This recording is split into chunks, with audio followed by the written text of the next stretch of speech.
Okay, so this session is really uh, not just how to approach race day fueling, but also how to actually approach sports nutrition in general.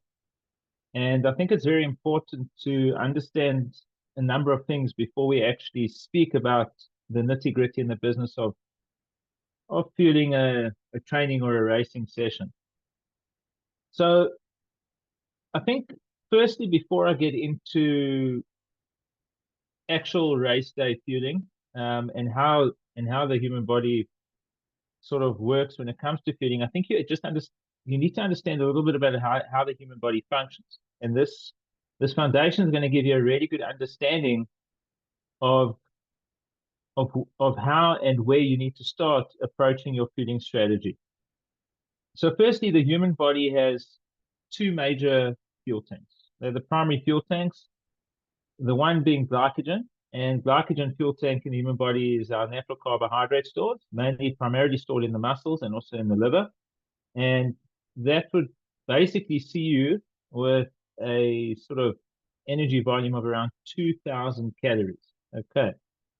We've also got a fat fuel tank, and this is in the form of intramuscular triglycerides, subcutaneous fat under the skin, free fatty acids, lipids floating around in the blood, and this can amount to around 40,000 calories. So there's a big difference between these two fuel tanks. The one is very limited, it's small. It's only going to last a certain amount of time if you rely on it solely. The other fuel tank is actually pretty unlimited. I mean, on the fat fuel tank, you could probably, if you're able to tap into that and run in the right conditions, or cycle in the right conditions, you could do like 55 consecutive marathons on that fuel tank alone. That's how much energy is in the fat fuel tank. But in order to be able to tap into these fuel tanks, the body needs to meet certain criteria. And I'm going to explain to you how that works. Okay. So when it comes to how the body works, especially during exercise, we look at the intensity of an exercise session. And what is the measurement of the intensity of an exercise session? It's not the pace you're running at. It's not the power that you're running or cycling at. It's actually how your heart rate is responding to an effort that you are putting in during that exercise session, or whether it's a race as well. And your heart rate determines the intensity of that particular session. So we know that there's various heart rate zones. Most of us understand basic heart rate zones when there's 5 zones. There's a lot of different methods. You get up to zone 7, you get 5 A, B, and C. There's a lot of different scientific methods of looking at heart rate zones and understanding them. But I'm going to break it down into just five zones, which makes it very simple. So if we look at zone 1 up to zone 5, zone 1 is obviously our low intensity zone. If I can just ask you guys, when you do join, please to just mute yourselves because it comes through and then everybody hears it. So just make sure that you are on mute. So zone 1 is a very, very low intensity zone. It's actually what's known as a recovery zone. And there we're looking at a percentage of maximum heart rate. So based on our maximum heart rate, our zone 1 is around 50 to 60% of maximum heart rate. It's not cast in stone. These are just approximations. Zone 2, which is an aerobic zone, primarily. Zone 1 and Zone 2 aerobic zones. Aerobic meaning you're able to take in quite a bit of oxygen. So that's where the word aerobic comes from. You're breathing very comfortably. And what's actually happening in those zones is that you are able to maximize oxygen uptake. You're not puffing and panting. In actual fact, they're actually quite comfortable.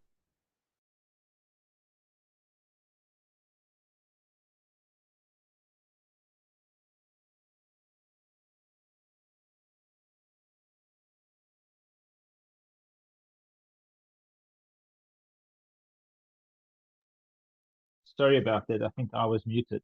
If you look at the fuel tanks, you will notice that in zone 1 and zone 2, the primary fuel tank that's utilized as a source of energy is the fat fuel tank. You can see that yellow curve around there. most of the circle's taken up by the fat fuel tank. So what does that mean? It means that if you want to tap into your fat tank and utilize it as a primary source of fuel during an exercise session, then you need to be performing in these two zones, zone 1 and zone 2. And the interesting thing is that a lot of people don't understand that once you move out of the zone into zone 3, 4, or 5, we move into what we call glycolytic zones. In glycolytic zone, you can see in zone 3, for example, which is 70 to 80% of our maximum heart rate. And then that moves to zone 4, which is 80 to 90%, and then up to zone 5, which is up to 100% to max the effort. If you look at those zones, you'll notice that the yellow portion of that circle is actually gone quite low, and you'll notice that the white portion, which is our carbohydrate fuel tank, actually comes into play. So what that means is that in zone 3, 4, and 5, the glycolytic zones, we're actually chewing glycogen in quite high amounts in order to utilize that as a source of fuel. So, and zone 4 and 5 are very much primary glycolytic zones. I mean, those are right on upper levels. And those are what we know as anaerobic zones. I mean, we go into an anaerobic threshold. Anaerobic means lack of oxygen. So aerobic meaning more oxygenated, anaerobic means lack of oxygen. So what does this mean? It means that the human body partitions its fuel source based on how you are going to perform. So if you're going to do a low intensity session, you're going to be burning off fat mainly. If you're going to be doing a high intensity session, you're going to be burning off carbohydrates. You will be burning off some fat as well, but mainly also carbohydrates as you move more and more into those upper zones. And ultimately, that will determine how you need to approach your fueling. Okay, so if I look at glycogen versus fats, high intensity sessions deplete glycogen at a more rapid rate. And in order to slow this down, you actually need to take in carbohydrates. So if you start to chew up your own natural glycogen stores, you need to ingest carbohydrates to minimize the rate of that glycogen depletion. And I showed you over here that you've only got 2,000 calories worth of glycogen. So if you're going to be doing a long session, 2-3 hours, and it's going to be at a fairly intense pace, chances are you're probably going to come close to, if not deplete, those glycogen stores. And so you do need to fuel in order to be able to spare that glycogen, because once you have emptied that tank, we call that hitting the wall. It's a period of fatigue. It's a period of a terrible feeling.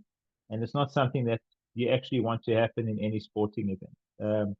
Most people sit on the side of the roads, the legs don't function, and it's just a terrible feeling. Eventually, the human body goes into a sort of a change in how it utilizes fuel substrates, and it will. The reason it slows you down and shuts you down is it wants to force more oxygen back into the body. Why do you need oxygen in the body? Because oxygen is what is needed to ultimately break down fat and utilize that as a source of fuel. And it's a much long-winded process, but if you are limited with the amount of oxygen that you're taking in, it's really difficult to break down fat and utilize that as a source of fuel. So if glycogen goes, the brain says, I'm stopping you. I need more oxygen. I need to utilize fat as a source of fuel. And that's really what happens. So you get that like sort of second win a little bit later, but there's no ways you can perform at a very high level of intensity because you're limited to what you can do when you tapping into your fat fuel tank only. Okay, so that's sort of how the zones work. Now, it's very interesting though, because a lot of people will say to me, when I'm exercising, I do faster training sessions. And I say to them, okay, well, if you're doing a faster training session, you first need to understand which zone you're actually training in. If you tell me you're doing it a recovery session, and I'll say to you, okay, well, that's a recovery session, that's fine. Then and you say to me that your heart rate's going to be low, or your intensity, your pace is going to be low, then you are able to oxidize or maximize fat oxidation, which is burning off fat as a source of energy, and you don't really have to fuel for a session like that. But I can tell you that most runners in South Africa and globally in other parts of the world, they will get up and they'll say, today I'm doing an easy recovery run. Then I look at their heart rate zones, and the heart rate zones are way over their aerobic threshold. They're actually going into glycolytic zones, and they're doing it faster, and they think this is okay, but it's actually not okay, because when it comes to sports nutrition, you very much need to fuel the effort, especially if it's a quality session. But more than that, if you go into glycolytic zones, you need to also enable the recovery process. And by ingesting or fueling that session properly, you're actually also enabling the recovery process and you're recovering a lot better. And it's a big mistake that most athletes make. And it's why athletes end up getting very sick or getting ill or getting injured um, over a period of time as the volume training increases, as the load increases. Unfortunately, many athletes do not know how to actually, when I say train slowly or run slowly, and it impacts them quite negatively. In actual fact, while I'm here, I've actually got a nice slide that I want to share with you, which is not part of this presentation. I've got it on my phone. So I'm actually going to I'm going to just do a share to my mobile phone. I really wanted to share this because I think this is actually very valuable and it will give you some understanding. Okay, just give me 1 second here. I'll share my phone quickly.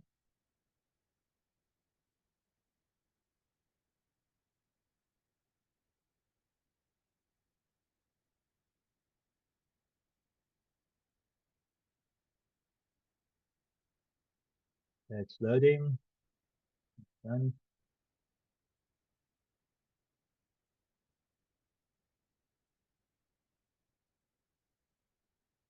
There we go. Oh, sorry, I pushed the wrong button there.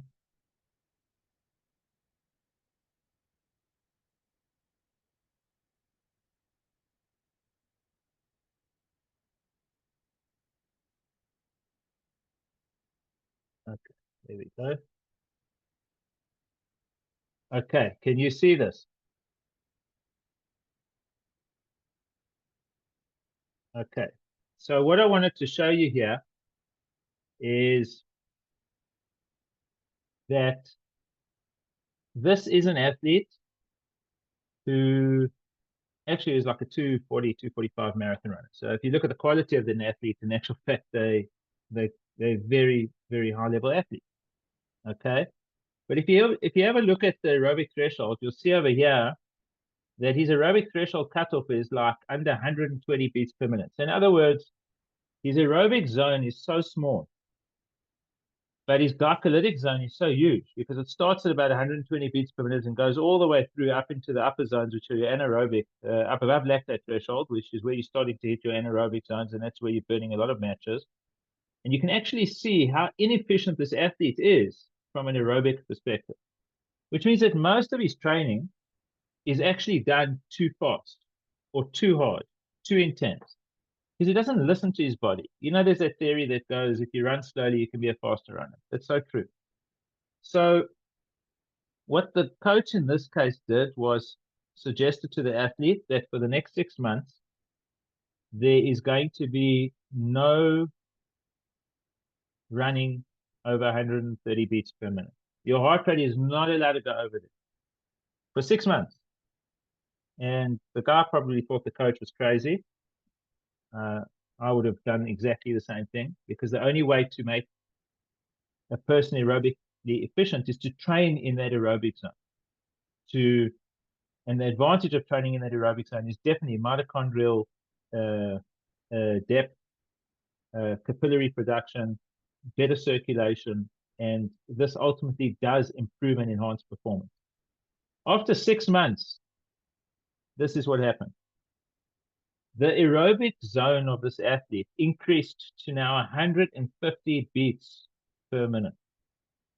Now that means that if he runs in a zone of under 150, he's burning off fat mainly as a source of fuel, and he's not tapping much into his limited glycogen stores, which means that he's got rocket fuel, because that's what glycogen is, it's your rocket fuel. He's got the ability to utilize that fuel later on in an event. So, you know, some people get to like 32, 34, 36 Ks of a marathon, and it's like the wheels come falling off. If you can run aerobically efficiently and you can hold that pace for as long as possible, the wheels will not come falling off and you will have gas to finish strong. If you watch elite runners, you watch any of these top marathon runners, running Berlin or running Frankfurt or New York, notice how the last 5 to 10 kilometers of that race is at an incredible pace, way higher, and they do run negative splits. So You got to ask yourself, how is that possible? And it's because their aerobic efficiency is incredible. And the only way to become aerobically efficient is actually to train. By the way, this marathon runner apparently ended up going from 245 to 220 just based on this kind of training. It's a massive change in in somebody's ability just by conditioning himself on an aerobic capacity. Okay, so I just wanted to share that with you because I think it's very important to understand how you train is going to determine how you feel, but also how you train is going to determine how your energy system actually works. Because, like I've mentioned before, if you are in an aerobic zone, you're going to be tapping money into your fat stores, which are unlimited sources of energy. But the minute you go into your glycolytic zone, you're going to be chewing up your carbohydrate stores. And if you are training badly or poorly, and you're in a zone like this, and this is what I call the ego zone, where runners run with a group and they know that they're running too fast for them, but yet they'll run and hang on and they'll puff and pant and kill themselves to stay with a group. This is what actually happens. Your energy system becomes very ineffective. You're breaking your body down. You're not building it up. You won't progress at a very good rate. And you run the risk of injury and illness, a severely high risk of injury and illness. So I just thought it was important to share because you need to keep this in mind. Okay, so I'm going to go back to the presentation now. Okay. So what's very important with this presentation, with this slide specifically, is that a lot of people say to me, how do I know which zone I'm in? You know, I mean, obviously we've got smartwatches. A lot of us have got Garmin's or Polars or Suntos, and we know what our heart rate zones are based on what they're telling us. By the way, the gold standard for me is really to do blood tests. Stick somebody on a treadmill, do a lactate test. You can check exactly when they cross over into that aerobic zone and when they cross over above lactate threshold into that anaerobic zone. So we can actually measure doing a ramp-up test and taking bloods from an individual. And then obviously you also can get VO2 max testing. Those are like sort of gold standards and more and most accurate. I prefer blood testing. I prefer lactate threshold testing. I think that's the best way to determine where an athlete's ability actually is. Okay, so but if you don't have access to a facility like that, or you don't have the ability to look at your watch, or you don't have such a smart watch that you're looking at all the time that's showing you your heart rate zones, then how do you know which zone you're in? Just in layman's terms, when you're doing exercise. And it's quite simple. In zone one, you can have a full-on conversation. Your breathing is very regulated. You're taking in a large amount of oxygen. You're very comfortable. Sorry, I'm just going back there. You're very comfortable. You can have quite a conversation. You might be able to speak 10, 15 words and then take a breath. In zone two, you can still structure sentences and speak. Maybe your sentences are limited to 7 to 10 words. And then you need to take a breath and then you carry on talking. But if you can hold a conversation with a smaller sentence structure, you're probably sitting in zone two. In zone three, the amount of words that you can say are pretty limited. Maybe 3 to 5 words. You can't really speak. You can say a couple of words and then you know that if you can't, I mean, then you've got to breathe. So you know that you're sitting in a glycolytic zone if that's happening. You can't really speak or you don't feel like speaking. When you get to zone 4, I've noticed this before, especially when I've been running with a group and some runners are very strong. They're running at 4 minutes a K and they're having a conversation because they're sitting in the aerobic zone. But there's someone running with them who's sitting in zone 4 and they're having a conversation and they speak to him and he can only say one word and it's not usually a pleasant word. In zone 5, there's no ways you can speak. I mean, think of a 100 or 200 meter sprinter. There is no speaking whatsoever. They just focused on breath control and breathing. So, and that goes for any track athlete. So that's how you determine. So if you are a runner and you're going and doing thousands on a track, there's no freaking way during those thousands or even if you're doing 200s or 400s or whatever session you're doing, or you're doing hill repeats, you can't be speaking during those sessions. You're putting yourself into those upper zones. You're definitely chewing off glycogen. And that's just a simple way of understanding how you would possibly know which zone you're sitting in. Okay, so I hope that makes sense. All right. So, I mean, in short, lower to medium intensity sessions burn a higher rate of fat to glycogen, and that means that that predominant fuel source should be taken care of. Okay. So, if you look at the fat tank now, because obviously the human body's energy system is like it's one big tank, even though it's split up into the fat and the glycogen tank. If you look on the aerobic side, you'll see that where it's more zone 1 and 2. And then you'll see as it goes through the middle, you're moving zone 3, 4, and 5 towards anaerobic. On the lower end, your feed will be more lower to no carb intake. But as you move to the higher end, you now are going to start to look at taking in a higher carb intake. And it's very important to fuel these sessions, because if you're doing hill repeats or you're doing a track session, or you're going to go out and do maybe just below threshold or slightly above threshold, like a tempo or above threshold efforts, you want to fuel those efforts. You shouldn't do them faster, because as a simple example, if you're doing thousands and your goal pace is 4 minutes a K, and I'm just using this as an example. I mean, some people can run it much faster, some people need to run it slower. But if that is your goal of running thousands at 4 minutes a K, and you fuel that session properly, you might overachieve your target. You might come in at 350 in the last 2 or 3. If you've got 6 by 1000s or 8 by 1000, you might be able to push even harder for longer because you're fueling yourself correctly. If you want to be a Lamborghini, you need to fuel up with high performance fuel. You can't go stick diesel fuel into a high performing car. You can't go and stick diesel fuel into a jet engine. These engines thrive on a specific fuel, and the most efficient fuel source for you that we utilize to fuel these efforts is without a doubt carbohydrate. It has shown to improve performance. It's also shown to, because you're fueling yourself, you're actually also aiding the recovery process a lot better afterwards. And you shouldn't be doing quality sessions fasted. Does it mean you're going to put on weight? Absolutely not. In actual fact, athletes that fuel properly when they're doing quality sessions are athletes that are actually leaner and healthier, because you will be able to burn off a larger amount of calories by putting in a much higher or harder effort, due to the fact that you're fueling the session, which will see that spin off lasting for hours even afterwards. If you can drop your pace by 5 or 10 seconds a kilometer, purely because you're fueling correctly, you will make a difference. And when it comes to progressing as an athlete over time, we look at what we call training adaptations. So you break your body down, you do damage, you build your body up, and so you're laying the bricks as the foundation.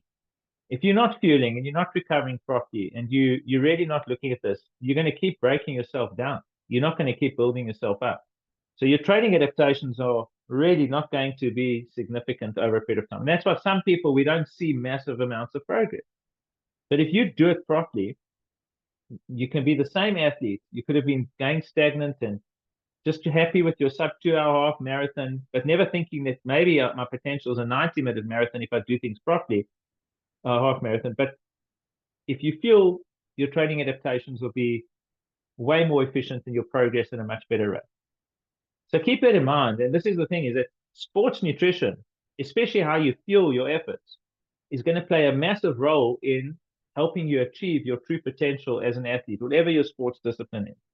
Doesn't matter whether you're a track athlete, you only run half marathons or park runs or 10Ks, marathons or ultras. We know that the longer the race gets, the more important sports nutrition gets. And from a day-to-day training perspective, it definitely plays a role in allowing you to do more muscle damage because you can push harder, as well as allowing your body to recover a lot quicker, lowering the risk of injury and lowering the risk of illness as well. Okay. Right. So let's have a look at how we would take the fuel tanks now that we understand how the human body works and how we partition the fuel, and how intensity, which is our effort, plays a very important role on the kind of fuel we utilize. Let's understand now in zone 1, 2, 3, 4, and 5, let's understand now exactly how we should be fueling. So look at zone one there. If you have a look on the left side, you'll notice if a zone one session is less than 2 hours, I've recommended go with water or go with an electrolyte or a mineral solution. Like I would use like a hydrate, for example, because I know that there will be fluid loss over time, maybe because of temperature, etc. My heart rate, I did a 90-minute session this morning, for example. My average heart rate was 101 beats per minute. I did it fasted. I had I had an electrolyte solution with no carbs, and that was absolutely fine. And then I focused on the recovery meal afterwards. But if I'm going to go greater than 2 hours, then I would probably look at a low carb solution. Why? Well, first of all, it's a long period of the day that's been taken out of my day. And remember, we've got to eat according to, if you want to eat to lose weight, well, then you've got to be in a calorie deficit, but you can't be in an excessive deficit because it can impact your ability to perform and recover. So if you are building to a race, the last thing you want to do is try and lose weight. But at the same time, you want to try and if you're aiming for performance, you want to try and maintain an energy balance. So if you're losing more than 2 hours of potentially taking in food during the day, it's probably better to fuel during that session. The other thing is we get something called cardiac drift. So you might plan on going in zone one for greater than 2 hours, but as the temperature climbs and as your effort uh, probably gets a little bit hotter, your core temperature of your body heats up a little bit more, your heart rate starts to drift. It's called cardiac drift. Your heart rate might move into zone two. Okay. And once it moves into zone two, then you know that you've moved into another zone. And ultimately, over 2 hours, you want to try and take it. So, what is a low carb amount? We'll get into that just now, but that would be like a low carb feed. In zone two, the same thing. Less than 2 hours, you can go with water or an electrolyte solution. That's if you're on the lower end of zone two. But if you're coming up to the upper end of zone two, like just under threshold, then maybe, just maybe you want to put in a low carb. If you go over 2 hours, ultimately, I definitely recommend taking in a carbohydrate mix there, and it can also be on the low carb end. Once you move into zone three, which is glycolytic, you'll notice less than 2 hours. Okay, I mean, if it's 40 minutes or 45 minutes or 60 minutes, you could go an electrolyte solution. But once you start going over that 60 minutes and you're sitting in zone three, then definitely you want to try and fuel that session. Well, you can go low carb, but once you move greater than 2 hours, then definitely lower to higher carb. So if you're going to move into that upper end, go with a higher carb. Zone four, less than 2 hours, definitely carbohydrate intake. Greater than 2 hours, very high carbohydrate intake. There's no ways you can go zone five in for hours, but ultimately, if you're hitting zone five with just intervals and efforts, then absolutely you're going to be taking in carbohydrates. So that's generally an approximation of how you could approach your fueling when it comes to determining carbohydrates. So remember, you need to fuel for effort. Carbohydrates will equal better performance and better recovery. Okay. The human body has a natural fuel tank, I mean, the glycogen and fat for many hours of exercise, which can be taken advantage of, but under certain conditions. And those conditions are really the level of intensity that you're going to be performing. Okay. Now are there any questions that anybody wants to ask before we get into the practical fueling strategies? Anything at all?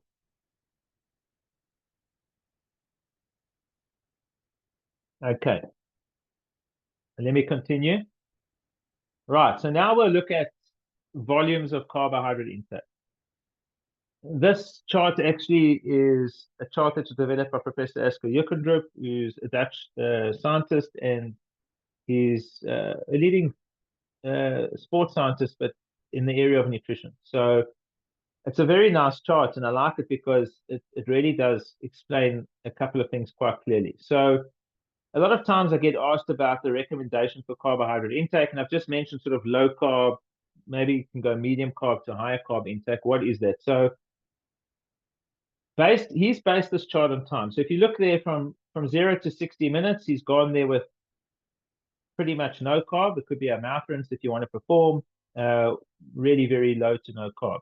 Once you're going 60 minutes or over, up to 2 hours, he's looking there at about 30 grams of carbohydrates per hour. But once he's going over 2 hours, he's looking at 60 grams of carbohydrates per hour. Once he's going over 3 hours, he's looking at even up to 90 grams of carbohydrates. So 2.5 up to 3 hours and over, up to 90 grams of carbohydrates per hour. Okay, so a lot of people that I've dealt with over the years, they tell me, that they're not able to eat during a race or an event, and they suck sweets or eat little jelly babies or something. And it's crazy because when you're doing any exercise session, the most important thing when it comes to sports nutrition is how many carbohydrates do you need to take in per an hour, and you need to stick to that. You absolutely need to stick to that. You stick 30. If it's 30 grams per an hour, you stick to 30 grams per hour. If it's 60, you go with 60. If it's 90, you go with 90. You need to identify what your body is capable of handling and what's going to work best for you. And we'll get to how you do that as well.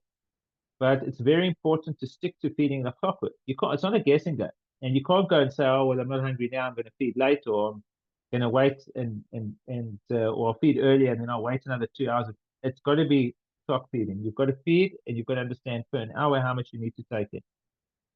Okay. Very important on the slides, and it's something that I have to explain to you because a lot of sports nutrition companies do not do this. You need to look at the source of carbohydrate that you're taking in, because ultimately all carbohydrates are created differently. They're not equal. They all break down at different rates, different absorption rates. You know, our digestive system is a very, very long, complex digestive system. Goes from the upper bowels and goes through the intestinal tract, and different carbohydrates get broken down at different stages of the digestive process. And you need to make sure that what you're consuming will actually work for your particular nutrition plan. When we are talking about fructose, for example, fructose is limited. Fructose is a monosaccharide. There's 3 types of carbohydrates you get. You get monosaccharides, disaccharides, and polysaccharides. A monosaccharide is a single molecule. A disaccharide, you get 2 molecules that are bound together. An example of that is table sugar, which is sucrose. So sucrose is a fructose and a glucose molecule bound together in a 1-to-1 ratio. Okay. The fructose channel in the human body is limited to around 30 grams of carbohydrates per hour. So somebody once said to me, I use dates for fueling. And I'm like, great. Natural food source, great. Only problem with dates, 2 things. Number 1, very high in fructose. How many dates are you eating per hour? 100 grams an hour. That's crazy. Firstly, it's high in fiber. But second of all, you're probably getting around 60% fructose in there, which is 60 grams of that 100 grams. Your body's only capable of absorbing 30 grams of that. What happens to the other 30 grams? It will cause gastrointestinal distress. It will sit there and ferment in the stomach. It can make you feel nauseous. It can make you get cramps. It can make you feel terrible. It is not the right fuel if you want to take in a high amount of fuel. And certain carbohydrates, like I mentioned, get broken down at different rates. So if you're looking at glucose channel is about 60 grams of carbs per hour.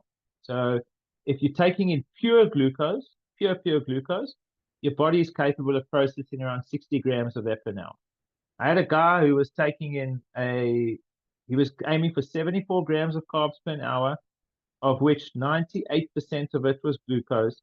And he couldn't understand why his stomach was just a mess all the time. It was because his body's not capable. Every time there was an excess of around 14 grams of carbs because he could not maximize the channels. So if you want to maximize the channels, you need to use what's called multiple transporter carbohydrates. What is a multiple transporter carbohydrate? It means we use more than one carbohydrate source to be able to maximize the channels. So we can maximize the fructose channel, and we can maximize the glucose channel, and 60 grams plus 30 grams gives us 90 grams. And there was a lot of science that was done on the 2-to-1 glucose to fructose ratio, of which you could maximize the double glucose channel, which was 30 plus 30, which will give you 60 grams in the glucose channel, and then 30 grams of the fructose channel. And that's really what the 2-to-1 is. So that will allow you 90 grams of carbohydrate absorption. Okay. Now, that is all very well, but if you've never done that before, your stomach might not be adapted to it. And this is where understanding and experimenting with sports nutrition comes into play. So it's all very well you're saying, and people ask me what I recommend from a sports nutrition perspective, and sometimes I'll say to them, I recommend taking in around 1 gram of carbohydrate per a kilogram of body weight. You weigh 70 kgs, try and aim for about 70 grams of carb. Can you get there? Maybe not. Why? Because there's a couple of factors that come into play. Have you been fueling regularly during a training session? Number one. If not, you can't just go and ingest carbohydrates when you feel like it because your body has not adapted to it. The second thing is what kind of a dietary sort of lifestyle do you lead? Do you eat low carb, high fat? Are you ketogenic? Are you paleo?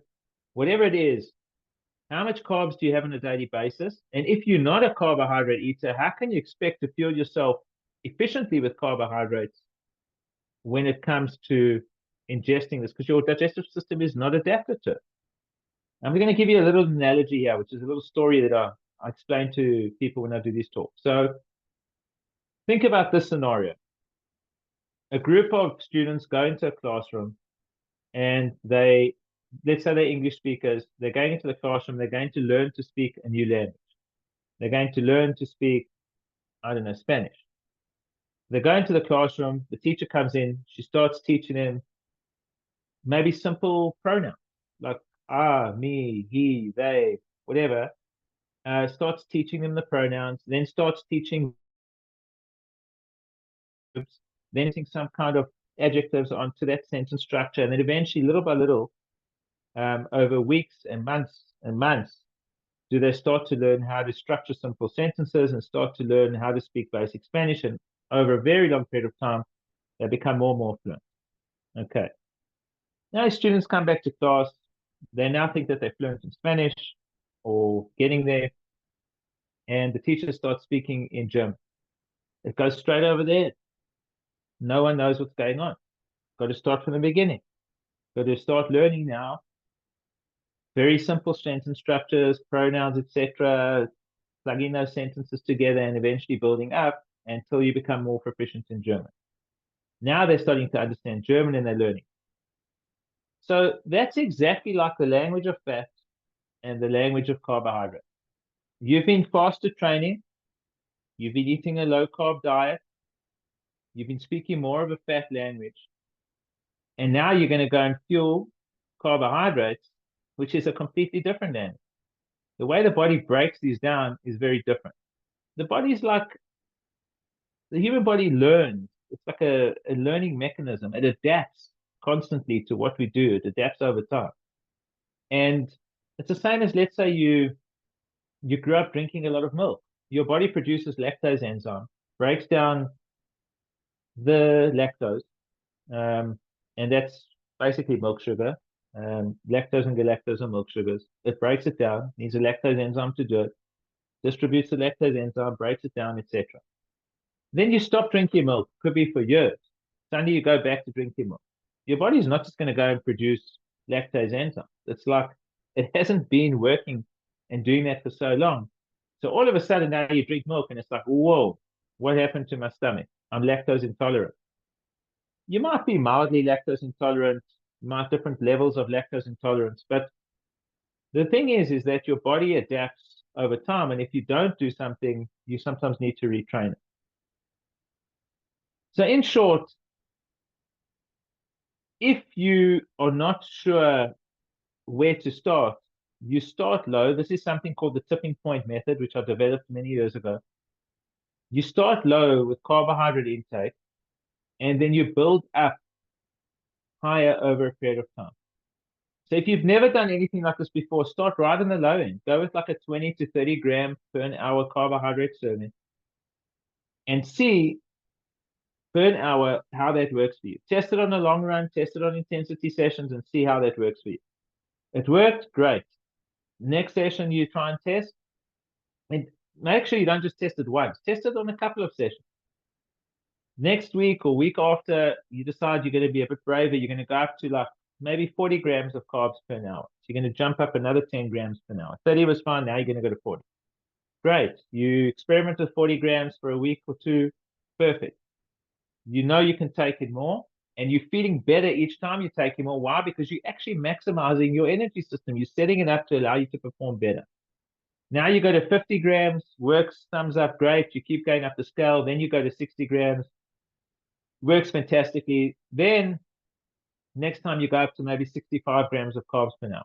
Suddenly, at 65 grams of carbs an hour, you're starting to feel discomfort.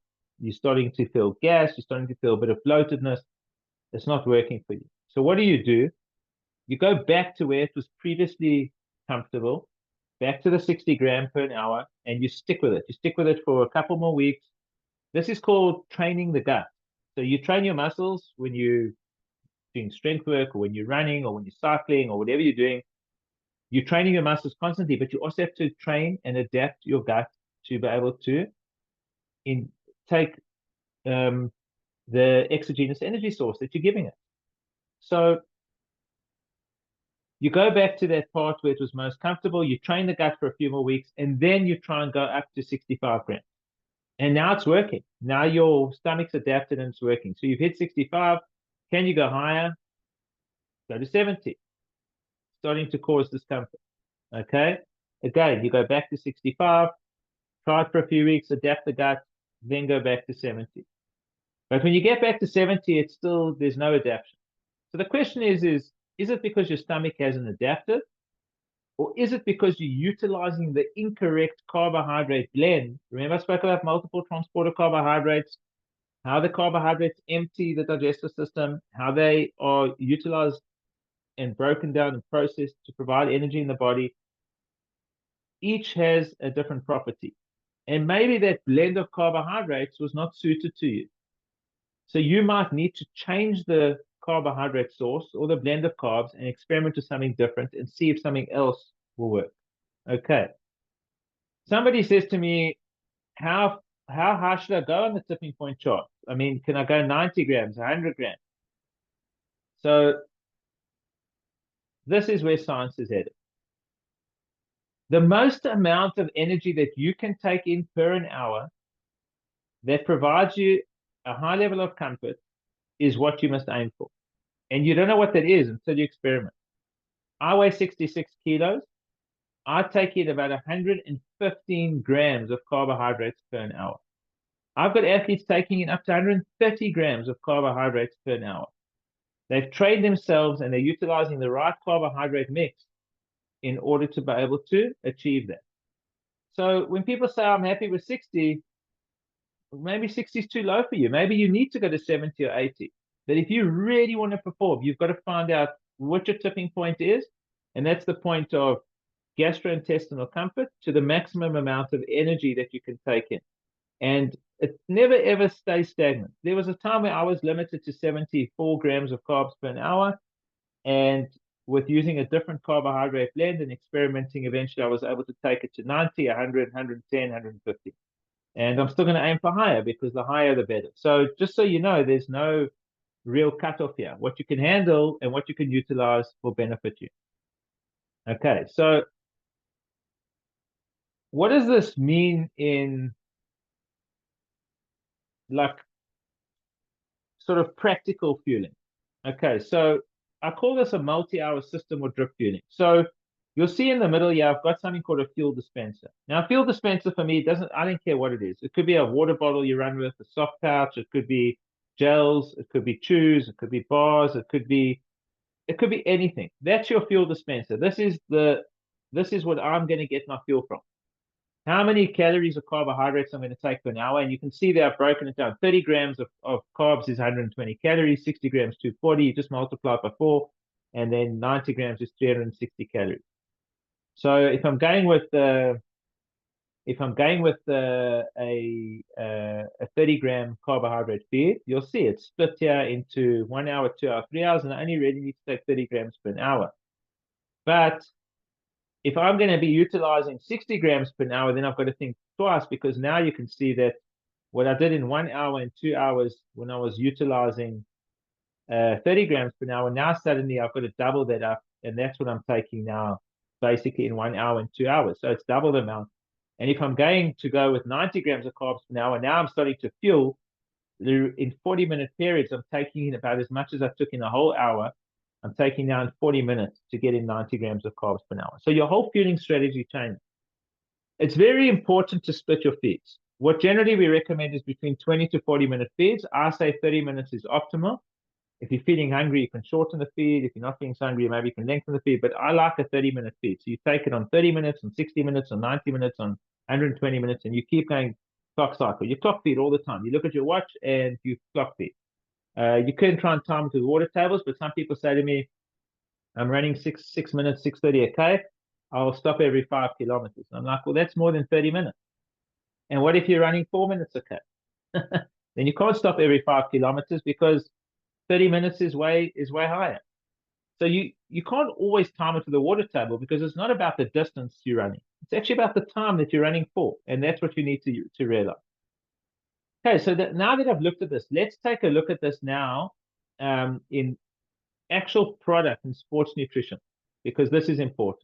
So taking this fuel dispensing mechanism and looking at the products, and I've broken them down here, which products support 30 grams, 60 grams, 90 grams of carbs per hour? And you can actually see here, if I rely on let's go to sports chews because they're quite popular. If I rely on sports chew as a 30 gram per an hour, I need 1 bar an hour.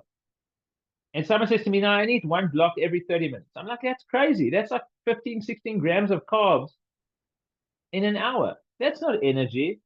That's nothing. That's playing games. That's not energy. It's way too little. You would need 2 blocks every 30 minutes. You would have to finish a bar in an hour. If you wanted to go to 60 grams, you would need to finish a whole bar every 30 minutes. 4 blocks, a whole bar every 30 minutes. Okay, if I look at the gels, like just a standard snap gel, most gels actually in the market are around 20 to 22 grams of carbohydrates, they're around 90 calories, for example, most standard gels. If I want 30 grams, I've got to take 1 gel every 45 minutes. But if I want 60 grams of carbs per hour, I want a gel every 22 minutes. A lot of people don't realize that this is the only way to get in that amount of carbohydrates hourly.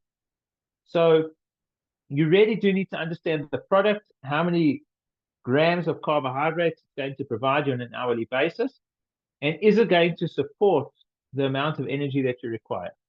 If I look at the 90 grams now, because now we're moving into top end. So, I mean, if you guys watch Berlin Marathon, you'll see Kipchoge was on 90 grams of carbs per an hour when he won Berlin.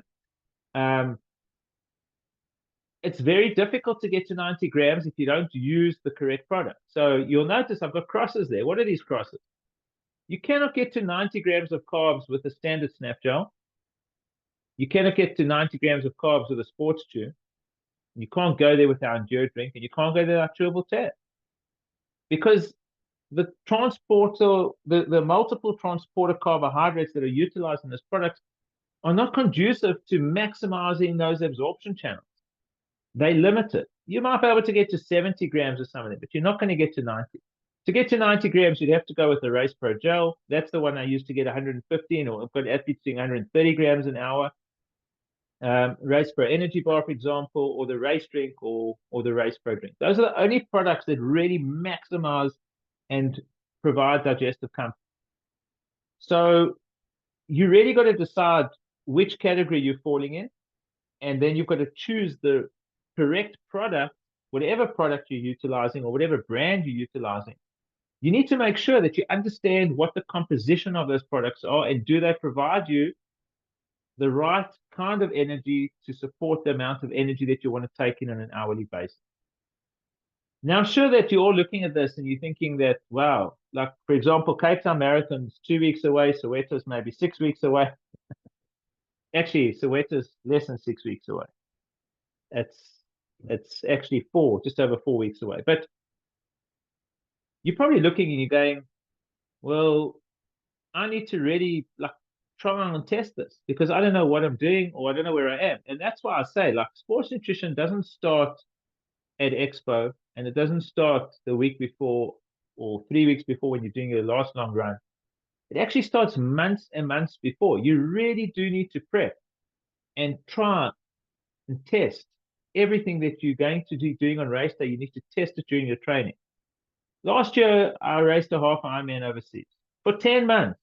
For 10 months, every single weekend and twice a week, I tested my sports nutrition over and over and over again. It took me 3 months or 4 months to bed it down.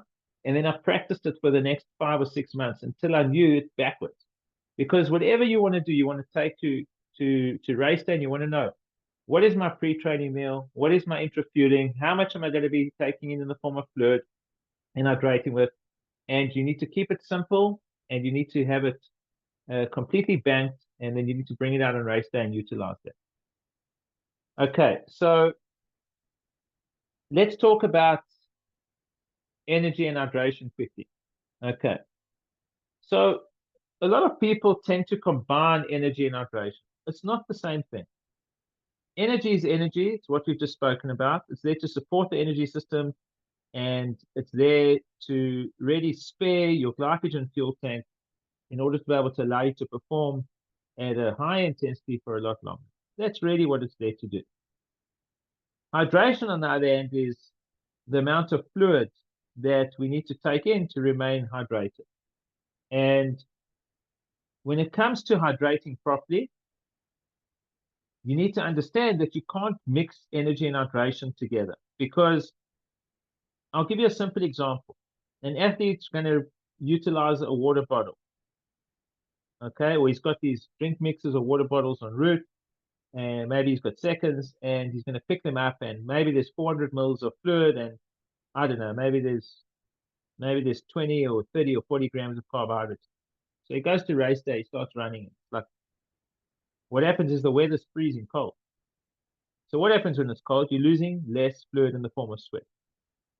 Sweat is the body's way of cooling itself down. It really is the body's sort of internal cooling mechanism. You excrete sweat, well, blood fluid to the surface of the skin. You sweat, it cools you down, and it maintains core body temperature. But when it's cold, it's easier to maintain core body temperature. You probably won't sweat as much. So what does that mean? It means you're going to consume less fluid. Because if you overconsume fluid and you're not losing it, eventually your bladder is going to just land up building up. So if you're relying on those fluid bottles for energy and you're consuming them or less of them, it means your energy intake is lower because you're drinking less. And that's a bad mistake, which is a main reason of why you need to separate energy versus hydration. And if you've got a lot of energy in those bottles and it's extremely hot and you're drinking more than you should, you might overload your gastrointestinal system and you might cause GI distress because you're overloading it with energy. So there needs to be a bit of a balance here. So energy, we know, is an hourly measure. Hydration, it's very, very different. Okay? Hydration is based on temperature, conditions, and individual needs. Nutrition is obviously based on intensity and the amount required per an hour. You just need to keep them separate. When it comes to hydration, the idea is to try and sort of replenish around 80% of fluid loss. You can't replenish 100%. It will never happen. The body's only capable of absorbing so much fluid over a certain period of time. So I often get athletes like over drinking. They tell me I drink like 800 mils of fluid an hour. Like if you can absorb 800 mils of fluid an hour, I mean, that's crazy hard. Like that's very difficult, especially if it's water on its own. You got to think about, from a hydration point of view, when fluid enters the upper bowel, think about a block drain. It goes in, it sits there, and it drips out little by little over time. Let's say it's dripping out at 140, 150 mils every 20 minutes. Okay. And then eventually it empties. If you keep loading it and keep topping it up, you're going to get what I call the washing machine effect. You're going to be running. You're going to hear and you're going to feel the sloshing going along in your stomach, and it's going to feel uncomfortable. At that stage, you have to stop drinking. There's no ways you can carry on drinking. It's not going anywhere. The only thing you can do is take in salt, or sodium, try and get that pull through, because to maximize fluid absorption, you can actually take in sodium and you can also take in a little bit of energy. So carbohydrates and sodium together, and that will allow a pull through. But you cannot overdrink because you can actually land up, causing hyponatremia, which is actually excessive fluid in the body. And then what you do is you dilute your sodium levels, and if that happens, it can lead to swelling of the brain, and it's not a pleasant situation. There's very little you can do once that happens. So how do you know how much you're losing when you're exercising. And this again needs to be tested during training sessions. It's quite simple. You weigh yourself before you go, and you weigh yourself afterwards. There are a lot of people who like to do this sweat testing. I'm not a fan of sweat testing for a few reasons. Number one, it's in a controlled environment and it's not an accurate picture. Because if you do Comrades Marathon as a simple example, and it's a down run, you're starting off in the freezing cold. Usually, it's absolutely cold. Then you start to warm up, and then it's not like hot, hot, hot, but eventually it starts to get hotter and hotter and hotter. So how do you know over your 8 or your 10 or your 12-hour period? How do you know exactly how much fluid you're losing? Because the temperature changes are so vast and so different during the day. You can't take a lab sample in one segment and say this is what you're going to be losing in the form of sweat. It doesn't work like that. So the best thing to do is train in various temperature conditions. You should make a journal, write it down, understand how much you weigh before a session, how much you weigh after the session. If you weigh 66 kilos and you come back and you stand on the scale and you're 64 kilos, you've lost 2 liters of fluid. You've lost 2 kilograms, which equates to 2 liters of fluid. So you went for 2 hours, which means you should have replenished how much? 2 liters of fluid? No, at least 80% of the fluid loss. And in that case, we're probably talking about closer to maybe 1.5, 1.6 liters of fluid, which would have been fine. And that might have been around 6 to 750 milliliters of fluid per an hour. Okay, but it's difficult to take that in while you're training. So another thing you can do is you can actually pre-hydrate. In other words, you can mineral load and pre-hydrate before. We call that hyperhydration. You can set up your hydration status before you start training. And so your fluid loss will be a lot lower over a period of time. Okay, and this is something that I'm a big advocate of. And we'll talk a bit about that as we move through the slides as well. Okay, so, but if you weigh yourself before and after, what if you did consume fluid en route? Let's say you know that you drank, I don't know, 500 milliliters per an hour, and in that 2-hour session, you landed up drinking what we call a liter of fluid. You came back and you've lost 2 kilos, but you haven't lost 2 kilos. You actually lost 3 kilos because you need to take into account the other liter that you lost, which you drank in the form of fluid during that session. And that means that your whole hydration strategy is going to change. I did a race many years ago, 2016. I did a stage race overseas. It was 6 stages in a team of 4, and the temperature conditions were so vast and different. We started at 1:30 in the afternoon. I actually ran the first stage, and then I ran stages 1 and 5, and so it was like every 2.5 hours, let's say, I ran a stage of maybe 10, 12 kilometers or so. But at 1:30, the temperature was 40 degrees with a hot wind. And then at about 4 o'clock, the temperature was maybe 30 something degrees. It was still hot. And then as I started running into the night, it got colder and colder and colder. And then I think my last session was somewhere around midnight or so, or 1, 2 in the morning. And I was freezing. Okay. So the thing is that how did I adapt myself and train for this event? I did sessions which allowed me to test what my body would do during certain times of the day. And there were some days where I'd do a morning session, a lunchtime session, and an evening session to see how my body would respond to those different sessions. You can't do that every day, but maybe once every couple of weeks or a day or two every couple of weeks just to test it out. And so you really need to practice, how you're going to be tackling a race. If you're racing in the morning, you've got to get up in the morning, you've got to train in the morning. If you're going to race for many hours through the day and you're doing an ultra, then you've got to understand how the body's going to respond. So like for Comrades runners, you can't just train in the morning for Comrades. You've also got to learn how to train in the evening and train in the afternoon because you're going through many hours of the day. Not everybody's going to finish the race at lunchtime. Some people are going to finish much later in the afternoon.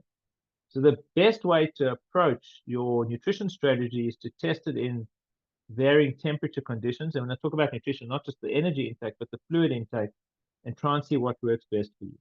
Okay. And you should write down like what your fluid loss was, and over a period of time, you actually get it quite accurate, but it does need to be measured. Okay. It's just something that a lot of people ask me is fueling with protein. So I've mentioned two primary fuel tanks in the human body, being glycogen and fat, which is our carbohydrate stores and our fat stores. But protein is also a fuel source. Okay, so the body's got this unique way of being able to break down muscle protein and utilize that as a substrate for fuel. It will then break down the protein into glucose. It's a long drawn out process, and that glucose will eventually be utilized as a source of fuel. This is called gluconeogenesis. And so when it comes to long training sessions, I actually am a big fan of taking in a portion of protein. It's a small amount that you need. I find that it stabilizes the blood sugar curve quite nicely. It satiates you. I also find that for long sessions, it allows me to have some protein intake as well. And if you're looking at sports nutrition guidelines, depending on the goal of an individual to achieve a certain outcome, you do need to know how many grams of protein you're consuming on a daily basis. It's very important for muscle protein synthesis, etc. Post-exercise, when you start that recovery process. So for many hours of the day, if you're going to be training, it's always good to ingest some protein during training. But I have found that with most athletes, it works very well. It sits very well. And the body can process about 9 to 12 grams of protein per hour. So if you're only taking 5 or 6 grams of protein, it will be processed quite quickly. It's not going to impact you negatively in any way, and it's not going to sit there heavily in the stomach. Obviously, if you eat a large amount of protein, that's a different story. But it absolutely does make a big difference. And so it can mitigate the onset of muscle fatigue by ingesting protein during a long or hard event where the brain's just going to say, listen, I'm going to utilize all three fuel sources. I've got glycogen going down, I've got fat going down. Let's tap into some protein as well. And it does make a big difference, especially when it comes to ultra running. Okay, let's talk about how we approach like race day now. So a week before race day, when I say keep it clean, I mean from a daily diet point of view, keep it clean. Don't eat foods that you have never eaten before. Your digestive system is adapted to what you give it on a daily basis. So eat those foods that you regularly eat. And when I say keep it clean, I mean, keep processed foods out of the diet. Focus on more whole foods and keep it clean. You don't drink alcohol before race week. The one thing that you really need to focus on is number one, sleep, because sleep does play a massive role in performance. Alcohol impacts your sleep.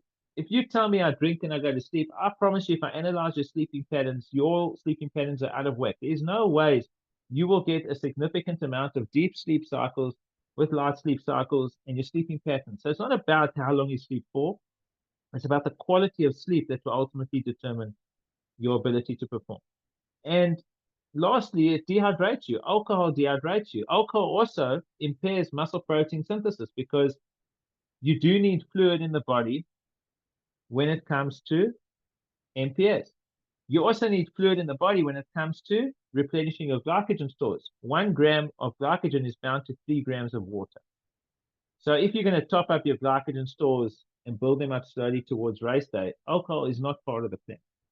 So don't hate me for saying alcohol is not part of the plan. After the race, you can enjoy your alcohol. But if you've trained so hard, why do you want to ruin it as you're getting closer to race day? No overeating.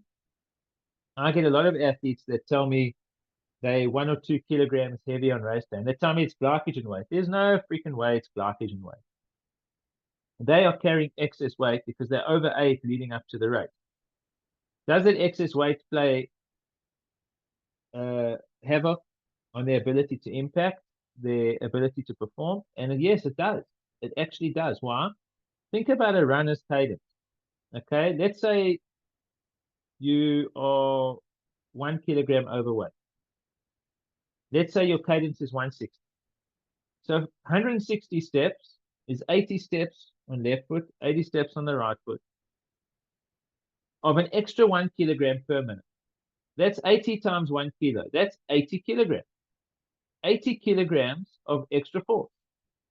80 kilograms of extra force times 60 minutes is 4,800 kilograms, 4.8 tons. That's 1 hour. Can you imagine that over 3 hours, 4 hours, 5 hours of an ultra? Arrive at race day at your race weight. If you had a training weight of 66, arrive at race day at a training weight of close to 66. Don't go in there being overweight. Some guys, they start to carb load and they go mad and they overeat. Carb loading is a science. There's different methods of carb loading, and some of the elite athletes deplete their glycogen stores completely by like the Tuesday. But you really need to know what you're doing. And then they time the intake and build up their glycogen stores to race day. Has it got a benefit? In an ultra, absolutely not. If your marathon is many, many hours, absolutely not. If your marathon is like 2 to 2.5 hours, yeah, maybe it's got a benefit. But it's not a benefit to everybody, and there's no reason to overdo it.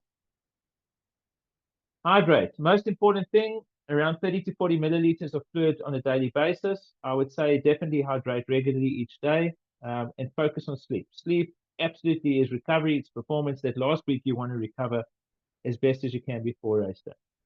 3 days leading into your race. Keep it clean. Okay. Reduce fiber intake. So fiber can create havoc on the stomach. Remember, you do get things like insoluble fibers, and simply put, it's like eating plastic in a way. It does clean out the digestive tract. It's not an energy source. It can lead to a bit of irritation, especially with pre-race nerves, and there are some people that are fiber intolerant.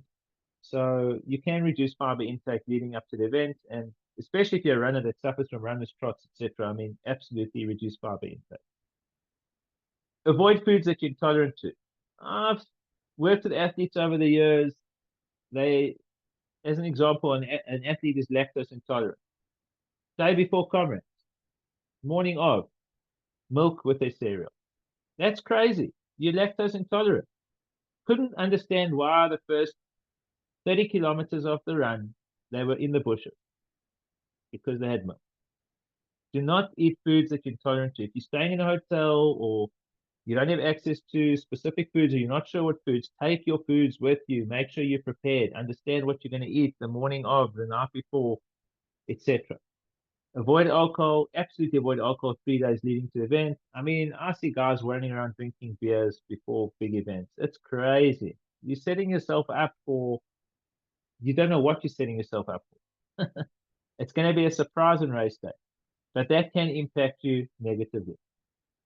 You can slightly up your carbohydrate intake, but if you're upping your carbohydrate intake and you don't want to gain weight, then you need to drop one of the other macronutrients a little bit down. And I would say probably reduce fat intake in order to try and maintain a balance. Because protein intake is really a target, you want to stick to it, so you can reduce fat intake and up the carbohydrate intake. Weight gain is eating in excess of calories, but if you're eating in a balance, you absolutely will be fine. You're not going to gain weight. Hydrate. So this is where hyperhydration comes in, a mineral loading. I do advocate taking in a mineral solution, maybe 2 to 3 bottles a day leading up to race day.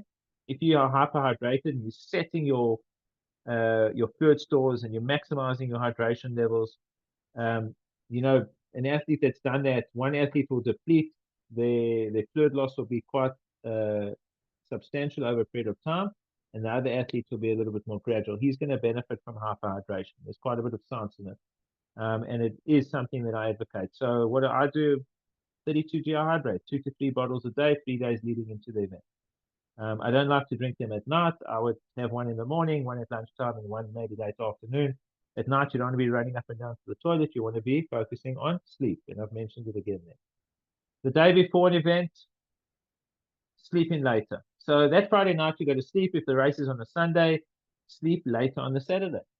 Maximize your sleep. Why? Because the night before the race, you're not going to sleep very well.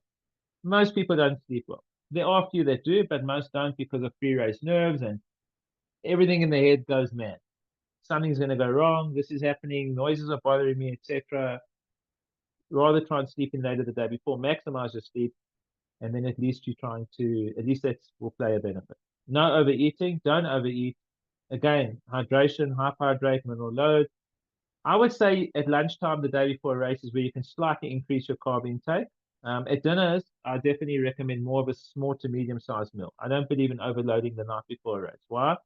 Well, first of all, you're going to bloat yourself and you're going to really put a large amount of food into your digestive system. Your body's got to process that.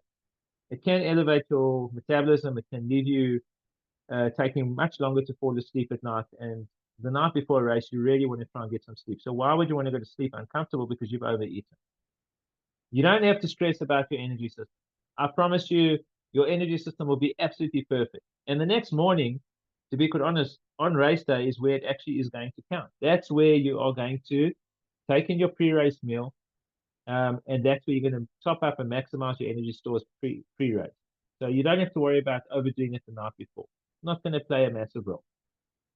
Race day, pre-race meal, so important. A lot of people tell me they skip this. That's crazy.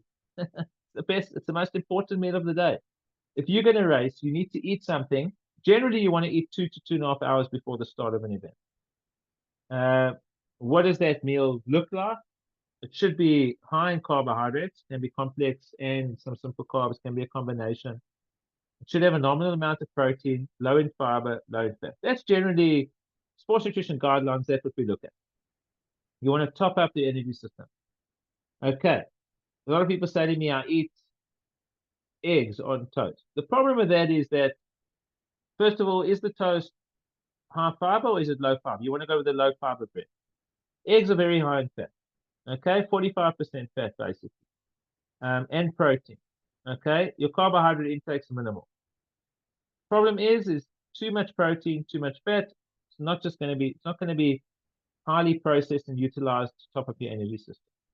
If you really want, I would have said go with 6 slices of white bread and go with scrambled egg whites, a few of them, maybe 3.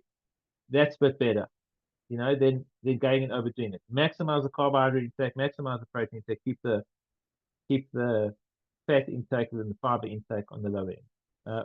Some people ask me about oats. Is oats okay?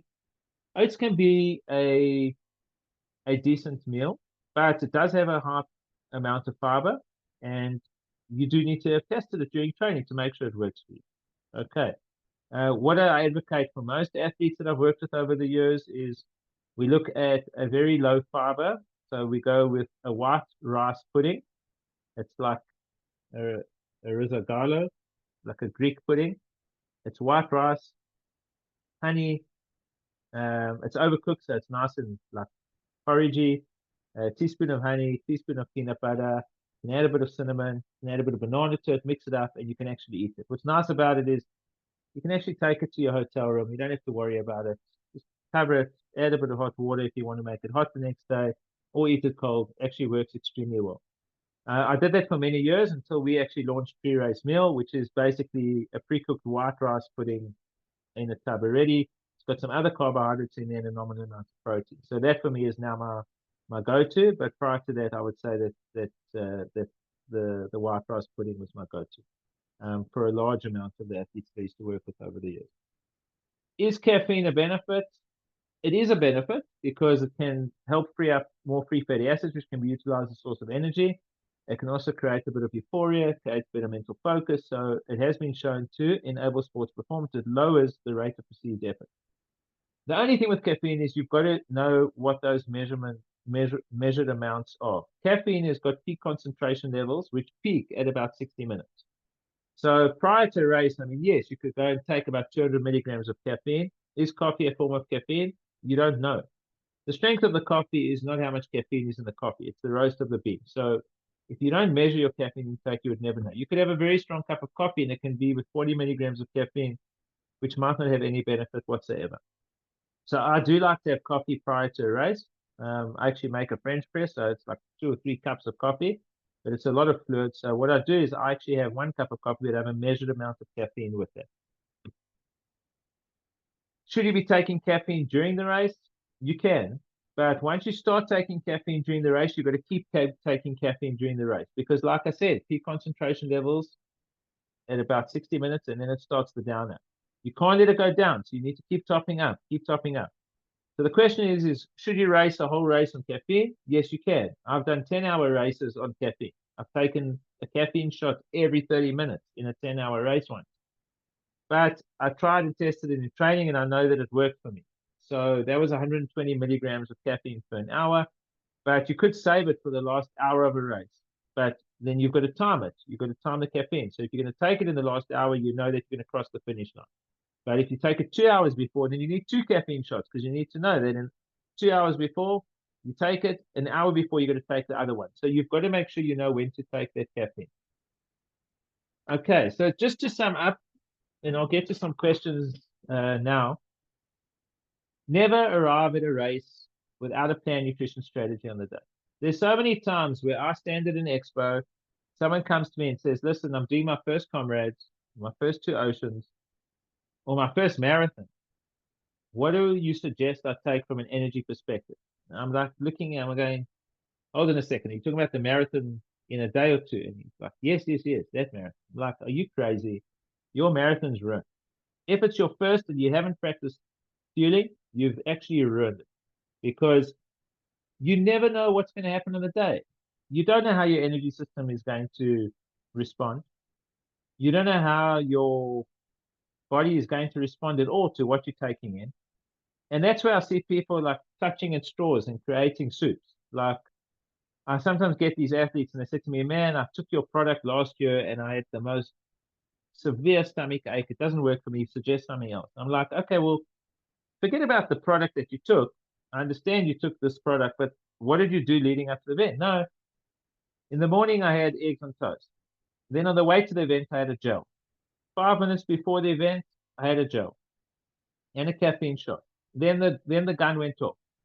Then I had your product. Then somebody offered me a peanut butter sandwich. Then I had a new goal. Then I had an energy drink. Then I had a stick of Biltong. I'm like, that's crazy. You would never eat that in a normal day, but during an event where your digestive system's under stress, where you're diverting blood away from your digestive tract, you're going to go and create a soup that you've never tried and tested ever before. Sports nutrition needs to be simple. I promise you, if you do it very simply, you can stick to one product, one little source of energy, and you need nothing else en route. You've got to trust that it'll work. A product's designed to be absorbed at a specific rate. You can't take a product that's being designed to rapidly exit the bowels. Okay, let's say it's a dextrin, and then suddenly you go and you throw a whole lot of stuff into your stomach with it. Everything's going to fight for absorption, and there's going to be conflicts going on within the system. So how do you know what's actually going to be utilized and what's going to take a priority and how's it going to be exiting? Every single product out there is designed for a specific function, a specific pull-through rate, and under certain conditions and certain amounts. You can't go and just create a soup. It's like making a vegetable soup and then somebody going in the vegetable soup, they're going to go and throw in a piece of meat. Now it's not a vegetable soup. And then the mother-in-law comes from behind and she's like, oh, my son-in-law doesn't know what he's doing. And she throws coconut oil in, spices, and then goes out. And then another one comes in. It's like, man, we need something else in the soup. And then suddenly it's eggs and chicken. And by the time that soup's finished, you've actually created absolute havoc with your digestive system. So plan it, keep it simple. Don't overcomplicate it. It can be very simple. One product is all you need, maybe 2 at the most. If you want to mix it up because of taste or texture, maybe like a liquid and a solid feed or a combination feed, but try and stick to what you practice during training and don't divert off the course on race day. Always test your nutrition during training. Remember, I said the tipping point method: start low, build high to digestive comfort and energy balance. Take notice of what you're consuming during training in the form of liquids and solids, various temperature conditions, and make sure that you diarize and you journal this. Take note of your energy levels before and after a session. Finishing a session strong is always a good sign that you're feeling correct. I mean, one of the most important runs you can do in any training session is a progressive run. Is to start off easy and slow, and to as you go longer, you go harder. And if you finish strong and you're feeling great, that's a very good sign that your nutrition is like really looking good. Once you're satisfied, test it out. Pick a long training session that will mimic race conditions. I wouldn't just do it once, do it a couple of times, and just test it over and over again, and make sure that you're strong to the finish, that your digestive system is comfortable, and that you are very happy with it. Take what you've done, take it to race day, bank it, and utilize it. Okay, so that's the presentation. I'm going to just see if there are any questions. We will send out the link of the webinar. Absolutely, we'll send out the link of the webinar. It's going to be done.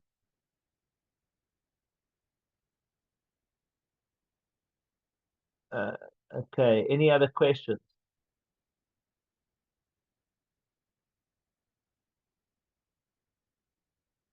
Oh, so it's just something. One person's asked there 2 to 3 bottles of hydrate. Does that mean a tab in 500 ml? I take a tab and I throw it into 750 ml, and I drink a 750 ml bottle. Um, I mean, I'm under 70 kgs, but let's say I'm working on 40 mils per kilogram of body weight. That's 2.8 liters. So 750 plus 750 plus 750, I'm not even there. I'd need another 600 mils to get to my 2.8 liters. So I think it's actually important that you understand that what your fluid loss is, and on a daily basis, you're able to, try and take in the amount of fluid that's required. Are there any other questions at all? Okay, someone said they've utilized caffeine during a race and it's worked for them.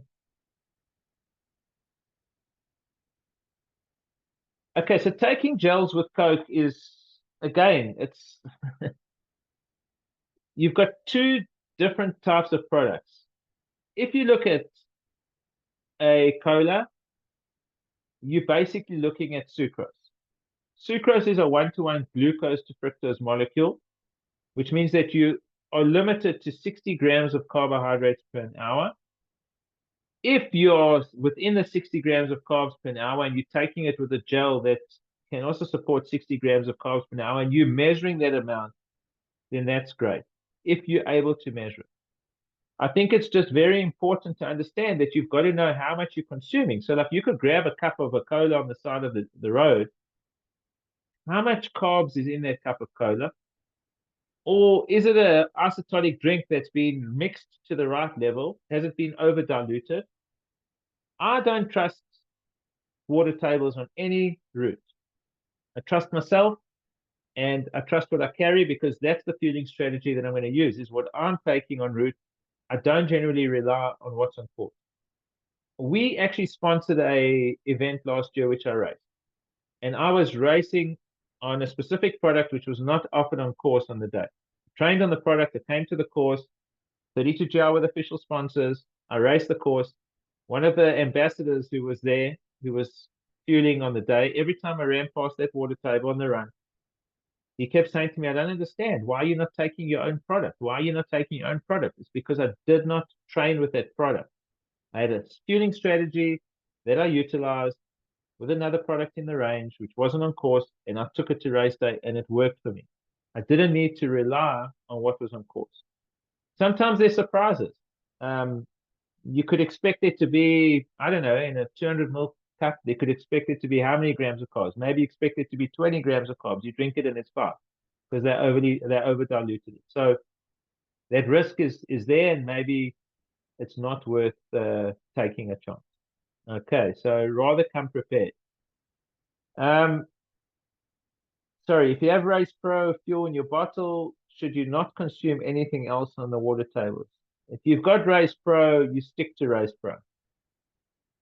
Remember what I said. Any product is designed to be absorbed at a very specific rate. It's the mix is so specific. The amount of carbohydrates, the ratios, everything is there, supposed to be absorbed. You can go, like with the Race Pro gels, you can go up to 120 grams of carbs per hour. I mean, I'm at 115, like I said, but if I had to take Coke and mix it there, that's going to mess up the absorption rate of what I've got in the sachet. If I go and have a fruit, it's going to mess up the absorption rate of what I've got in the sachet. You could sip on something, let it empty completely, and then go to something else. But you do need to understand what the amount of energy you're taking in from that water table is. You need to understand that if you're going to rely on the water table for energy, it's going to give me 20 grams or 30 grams. Is it a banana? How much of the banana can take? Small, medium, large. Do I need to take a half a banana? Do I need to eat a whole banana at 30 minutes in order to be able to get that amount of fuel? And these are the things that you need to understand. So always go prepared. Don't always rely on water tables en route. Can you take pre-race meal 2 hours before a race? Yes, you can. Obviously, I mean, you just need to work out based on your weight and time before. You would need to work out how much you can take, and then boom, 45 minutes before. You can take boom 45 minutes before. There's no calories in there, just for those of you that don't know, and this is maybe something that I should mention. So Boom is a pre-workout. So there are pre-workouts that do have a benefit on performance. I am going to do another presentation in the future which explains that. But there's certain things like citrulline malate, beta-alanine, caffeine, beetroot, which is a vasodilator, or beetroot extract. So these are things that do have an impact on performance. A lot of people go mad for beetroot. Does it have a massive impact on performance? In a well-trained athlete, not much. Why? Because it impacts vasodilation, which is basically dilation of the vessels. If you're a well-trained athlete, your vessels dilate efficiently already. What would play a bigger benefit on you is dosing with beta-alanine, but you would need to do that for many weeks leading up to an event. And I would say that 6 to 8 weeks is really where you'll maximize the benefits of carnosine production and utilizing it as a buffer. Citrulline malate, however, 7 days of dosing before an event. And that's around 6 to 7 grams a day. And that isn't a boom, by the way. So I would dose every single day. I wouldn't take it at night because there's caffeine, you won't sleep. Take it in the mornings, and that does work. Or you can buy citrulline malate separately, and then you can utilize boom on the day. So that does help with the buffering and performance. Don't try something if you've never tried it before, though, because the last thing you want to do is create havoc with your digestive system on race day.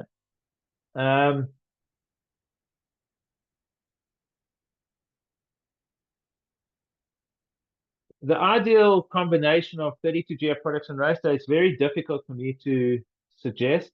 I am sending out a brochure which will hopefully guide you, which is going to be emailed to all of you that attended the session. When somebody says to me, what do I need to take on the day? I look at two things. Number one, do you prefer liquid feed? Do you prefer solid feed? So in other words, do you like to drink like a gel or from an energy bottle? Do you like to eat? So do you like bars and chews? Or do you like a combination feed? Do you like a feed of fluid and solid? Because some people do. They like to mix it up because they don't like to stay tied down. If that's the case, then you need to also then look at the next segment, which is how many carbohydrates do you want to take in per hour? And based on liquid feed, solid feed, and how many carbs you want to take per hour, then we can look at which products are suited to that. The brochure I'm sending out will give you some ideas of the various products. And I mean, obviously, if there's anything further than that, I am going to be at Expo. If some of you are doing Sunday Marathon and you want to, downpack your nutrition plan before race day and you've already got an idea, then I'll be there to chat to as well. So, or you can try and email coach@32g.com. I do try and respond to the emails as quickly as possible, but I must admit the last couple of weeks it's been quite hectic. So there's a difference between preloading a race with caffeine and then obviously utilizing intra-race. So remember, if you're taking caffeine, you're not taking the 200 milligrams. You're not taking the 200 milligrams an hour before the race. You want to take it like 2 hours before the race. You're going to take it quite a bit before the race. That caffeine, yes, is going to reach peak concentration levels. It's going to settle, but it's not going to give you the downer because you haven't started the race yet. During the race, though, when you start to take caffeine, that's where you need to be careful because things are much more sensitive, and there you're going to feel those peaks and troughs of the caffeine as it gets processed and you're consuming. So it does have a benefit dosing on it prior to the race, but I would take it quite a few hours before. And generally, by the way, I look at consuming about 1 to 2 milligrams of caffeine per kilogram of body weight at least 2 to 3 hours before the race. Actually, 1 to 3 milligrams of caffeine per kilogram of body weight.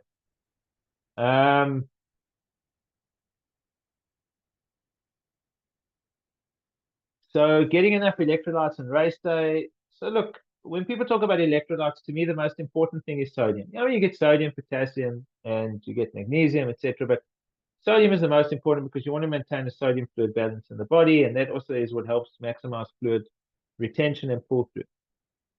That's why I focus on prehydration. If you can mineral load and prehydrate before and up your mineral levels prior to the race, you'll be on a much different level when it comes to drinking through the race. Energy products all do contain a level of sodium. So if you look at any of the products in our range or most ranges or other brands, there is sodium in there. There's a certain amount of sodium that enables additional uptake. The amount of sodium to take in really depends on an individual's sweat rate and also the temperature conditions. So if it's going to be hot, like if you're going to go, maybe sub 3 hour marathon, you might want to take a salt tablet, or in my case, I'd take a Salt gel, which is a sodium electrolyte gel, and I'd probably bomb one maybe an hour or an hour and a half, and then maybe 45 minutes before the finish of the race to try and maximize fluid absorption. So that is something that does help. If you're going to go 3, 4, 5 hours long for your marathon, then you really do need to start taking in you do need to start focusing on a little bit of higher sodium intake, and I would take an electrolyte gel, and I would take one at least hourly with some water en route, and that will be pretty much sufficient. I've taken sport juice that work very well for me. I can consume the race per gel. Can I consume the race per gel? Will it work well? Look, they're very different products. They're very different products. Sports chews are excellent products. They're limited, like I said, to 60 grams of carbs per hour. If you wanted to experiment and go higher, you would need to look at a different kind of an energy blend. But if something works for you, don't change on race day or too close to race day. Rather stick with what works and experiment during training with a different product, but only during training. Even if it's another brand, I don't want to turn you to my brand, because I believe what you've been doing during training, if it's worked for you, you need to stick to it. So, and that's the most important thing. The most important thing is it works, stay with it. You want to try something new or something different, or you want to try and build your nutrition strategy for our next event, then you can try it during training and then try and figure out what works best for you. Am I too late to start with gels? Look, some gels are hectic on the digestive system, and some gels aren't. As an example, I can't use a standard gel. I'm very sensitive to standard gels. I don't do well with glucose concentrate. So for me, the Race Pro gel is very easy on my digestive system. I've never had a gel that's so easy on the digestive system, and I suffer from a very sensitive digestive system. So could you try it? I mean, you could go for a test run still. You still got quite a few runs in before the end of next week. You could try and test it, see if it works for you. And if it does, then sure, you can utilize it on race day. As long as you try it and test it, you can't just use it for the first time on race day. It's not something that I advocate at all. Yeah, so somebody mentions here, I realize I've been underfueling. Actually, most athletes that I've worked with over the years, and that's nearly 2 decades, underfuel, absolutely underfuel. And they cannot believe the difference it makes when they get their fueling right. I mean, suddenly, like, people say to them, wow, look at you. What have you been doing? You've been training so hard. No, I gave my energy system focus, and it does make a difference and gives you the ability to perform. So a lot of people underfuel. You should never underfuel. You should always try and get in a nominal amount of fuel to be able to support the level of effort that you're going to be doing. So somebody's written here, how do you practice fueling before race, since training paces are much slower and you may not burn as much carbs? That's whoever's training you, or whatever training you're doing, is incorrect. You need to be able to train and understand what race pace actually is. Above race pace, below race pace, and at race pace. If I'm doing an event, I practice race pace effort. Not all the time, obviously, you can't. But you do need to practice race pace efforts, because you need to train the brain, you need to train the neuromuscular system. The muscles need to adapt to those levels of intensity. And you might not be running 42 kilometers at race pace, but you sure can be doing a 2.5 hour run with maybe 4x10 or 4x15 minutes efforts at even higher than race pace during a long run like that. And you absolutely then can test your nutrition. So people say train low, race high. Nonsense. You train like you're going to race. Not all the time, but 15 to 20% of the time you hit quality sessions. You need to feel what that race pace is like, and then you need to fuel accordingly. And that's exactly how you make sure that you understand what the body can respond to during those high intensity sessions.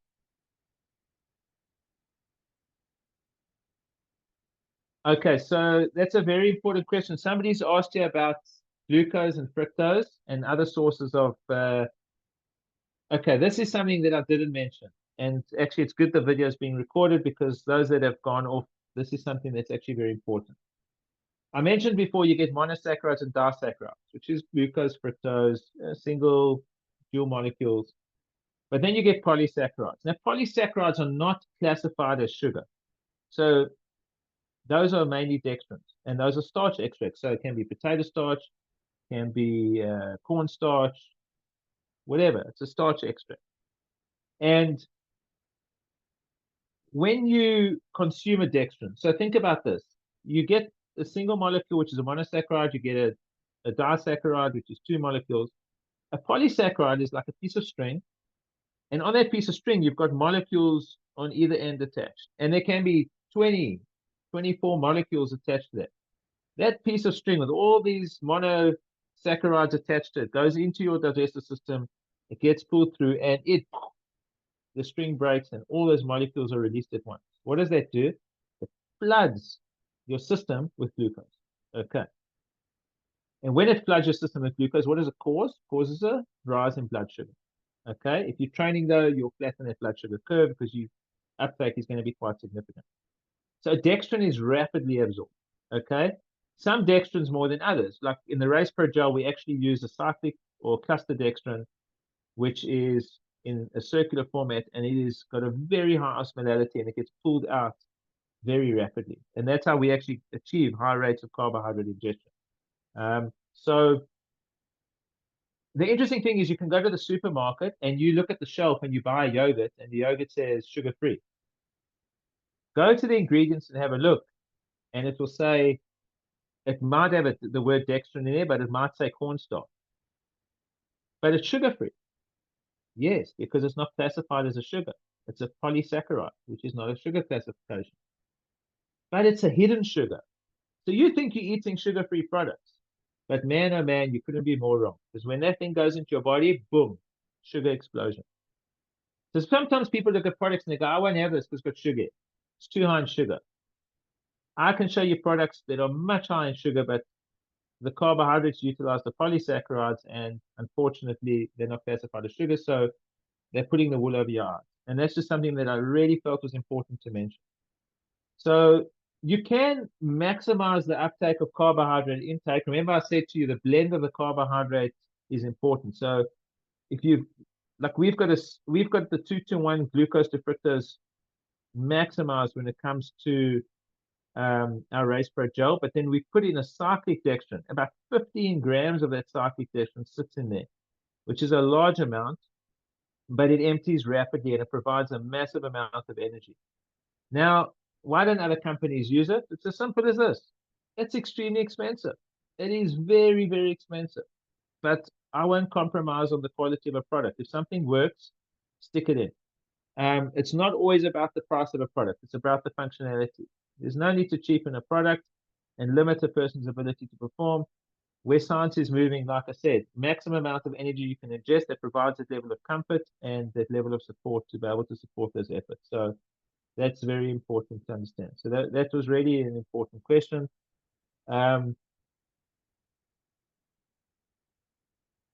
Someone said, I haven't started the fueling. Most common mistake athletes make.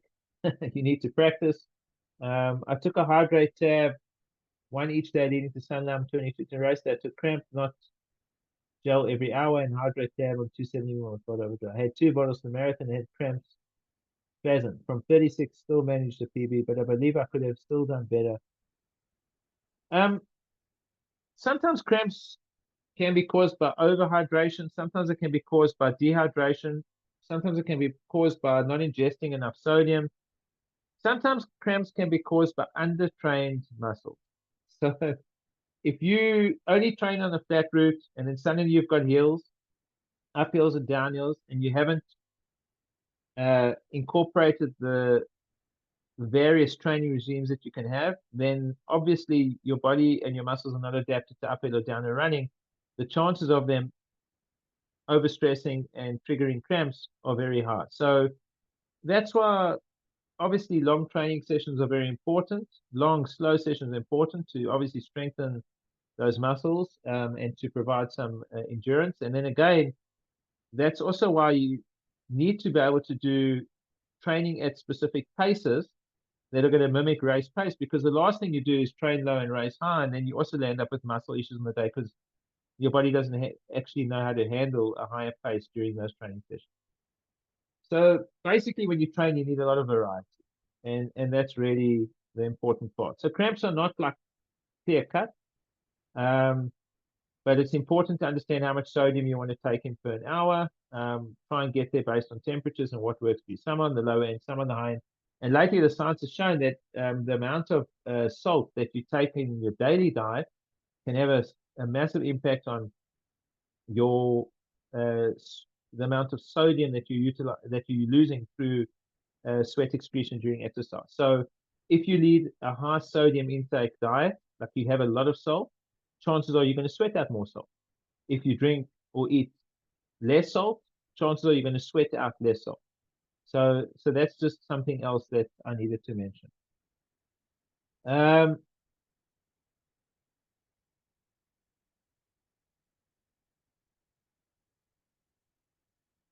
Somebody said they owe their Wally Hayward to me. I don't know if you owe it to me, man. You tried hard for that Wally Hayward, but glad to have helped. Definitely under fueling. No, so a gel doesn't affect the color of your urine. It absolutely doesn't. Color of your urine will vary according to your hydration status, and the more dehydrated you are, the darker and the darker and the darker it gets. So, and that you can tell. Somebody asked, don't they have something salty in the 32 GI range? Yes, we do. Cramper salt is very, very salty. It's salted caramel. We're actually launching a new flavor soon as well. So it is quite salty, and it actually works quite well. It's actually got a burning sensation as well. It's got a capsicum anum trigger in, which is if you get cramps, it can actually stop cramping. Somebody says I cramp only on race day and not on training. Suggestion is incorporate a lot of hard efforts during your training, because it's possible muscle adaptation and maybe also not enough endurance training. So again, you need to train the body over certain distances. You can't overtrain, but you do need to incorporate a balance of quality work as well as aerobic conditioning as well.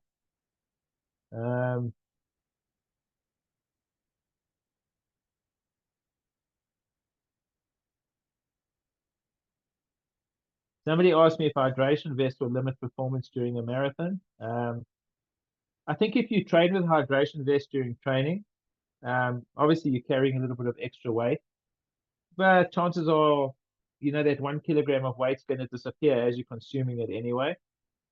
But I would still I would train with it. If I'm racing in a certain kit, I will train in that kit. I will train in those shoes. I'll train in those socks. I will adapt myself in every possible way so that when I get to race day, nothing bothers me. Everything I've utilized during training, I will take to race day with me. And that's the most important thing. How you condition yourself leading up to an event is exactly what's going to play a big role in the success of an event. I remember a talk once Bruce Fordyce gave. He took the carpets from his house to the hotel room he was staying in, and he threw them over the floor. Why did he do that? Because it gave him a better night's sleep. Why did it give him a better night's sleep? Because he felt like he was at home. The smell of the carpets resonated with a feeling of being at home in a place of comfort, and he slept better that night. Could that have impacted his performance and allowed him to win so many Comrades marathons?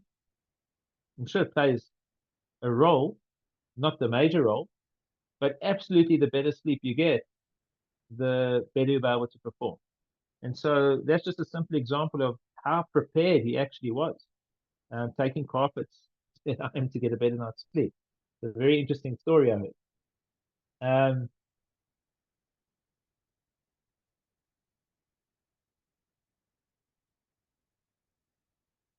If you've got race spray in a bottle, you can utilize that as a single source feed for the entire event. You don't need anything else. Okay, I don't think there's any more questions. If there is anything that wasn't answered, feel free to email. I will try my best to get back. I will be at Expo. A couple of things for all of you that are on this session. There is going to be an emailer with a nice fueling guide that I've developed, and also an approach to a fueling strategy, so that you are able to look at that. And everything I've discussed here in this presentation is actually going to be sent to you in a brochure format, which will allow you and remind you, jog your memory of everything. There will be a recording link to this session also sent to you. And I think the marketing team also arranged a once-off 20% discount voucher for anybody that was on this call to utilize on the online store as well. So something else that's of benefit to you guys. I truly appreciate your time this evening. I'm sure for a lot of people it's not so easy. I hope it was beneficial and valuable. I always try and make these sessions very educational, and like I said, the goal for me is to really empower other people with the knowledge to make better decisions for themselves. Most of my days, months, and years are spent looking after, okay, some athletes are healthy, but also looking after very unhealthy athletes, because unfortunately, under eating, overtraining, not sleeping well, not fueling properly, under recovering, all of these have a very big impact on a person's health span, and it can be damaging. Just a gentle reminder that we do sport not just for the medal or for some people to stand on the podium. We do sport because we love it, we get something out of it.